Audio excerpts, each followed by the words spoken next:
അപ്പോൾ ഇതാണ് ഏറ്റവും പുതിയ സിമ്പിൾ വൺ. ഇതിൻ്റെ റേഞ്ച് അവർ പറയുന്നത് 265 കിലോമീറ്റർ ആണ്.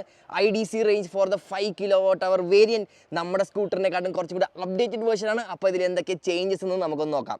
ഫസ്റ്റ് തന്നെ ഇത് ഡിസൈൻ വൈസ് അങ്ങനെ നിങ്ങൾക്ക് മാറ്റമൊന്നും തോന്നില്ല. കാര്യം ഓൾമോസ്റ്റ് സെയിം ലുക്ക് തന്നെയാണ്. ചെറിയ എലമെൻറ്റ്സ് നമ്മുടെ മിറേഴ്സ്, ഫ്രണ്ടിലെ DRLs അങ്ങനെ കുറച്ച് കാര്യങ്ങളാണ് വ്യത്യാസം വരുത്തിയേക്കണേ. പിന്നെ അത് കൂടാണ്ട് ഇപ്പോൾ പോർട്ടബിൾ ബാറ്ററി ഇതിന് വന്നില്ല. 5 kWh സിംഗിൾ ബാറ്ററിയാണ് ഈ ഫുട്ബോർഡിൽ അവർ സെറ്റ് ചെയ്തേക്കണേ. അതിനാണ് 265 കിലോമീറ്റർ IDC റേഞ്ചും പിന്നെ മോട്ടറിൻ്റെ പീക്ക് പവറും അവർ കൂട്ടിയിട്ടുണ്ട്. 8.8 kW ആക്കിയിട്ടുണ്ട്. 0 to 40 in 2.55 seconds ആണ് ഇപ്പോൾ ഈ സിമ്പിൾ വൺ ക്ലെയിം ചെയ്തേക്കുന്നത്. നെക്സ്റ്റ് ഇതിൻ്റെ ബൂട്ട് സ്പേസ് 35 ലിറ്റേഴ്സ് ആക്കിയിട്ടുണ്ട്. ആൻഡ് സീറ്റ് നോക്കാൻ പോയാലും ഷോർട്ട് റൈഡേഴ്സിന് കുറച്ചും കൂടെ ബെറ്റർ ആക്കിയിട്ടുണ്ട്. 7-inch ഡിസ്പ്ലേ നമുക്ക് കാണാൻ പറ്റും. സ്വിച്ച് ഗിയേഴ്സ് ഫുൾ മാറിയിട്ടുണ്ട് കേട്ടോ. ഇതാണ് നമ്മുടെ ഡിം ബ്രൈറ്റ് ഇൻഡിക്കേറ്റേഴ്സ്. ഇവിടെ ഒരു ജോയ്സ്റ്റിക്ക് കൊടുത്തിട്ടുണ്ട്.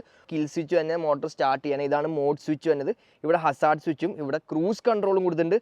അത് കൂടാണ്ട് റിവേഴ്സ് മോഡും ഇപ്രാവശ്യം നമുക്ക് ഈ വണ്ടിയിൽ കാണാൻ പറ്റും. 4 level of traction control, 4 level of regen, 2 extra riding modes, hill hold, park assist, അങ്ങനെ കുറേ എക്സ്ട്രാ ഫീച്ചേഴ്സും പുതിയ യൂസർ ഇൻ്റർഫേസും ആണ് ഇതിൻ്റെ അകത്ത് നമുക്ക് കാണാൻ പറ്റുക. അപ്പോൾ ഇതെല്ലാം സ്റ്റാർട്ട് ചെയ്യണം. ഇതിൻ്റെ ബേസ് വേരിയൻ്റെ പ്രൈസ് വന്നത് 1,49,000 റുപ്പീസ് എക്സ് ഷോറൂമാണ്. അതുകൊണ്ട് ഈ ഒരു ടോപ്പ് വേരിയൻ്റെ പ്രൈസ് വന്നത് 1,78,000 റുപ്പീസ് എക്സ് ഷോറൂമാണ് കമ്പനി ക്ലെയിം ചെയ്തേക്കണേ. അപ്പോൾ ഇതിൻ്റെ ഫുൾ വീഡിയോ എൻ്റെ യൂട്യൂബ് ചാനലുണ്ട്. So do check it out.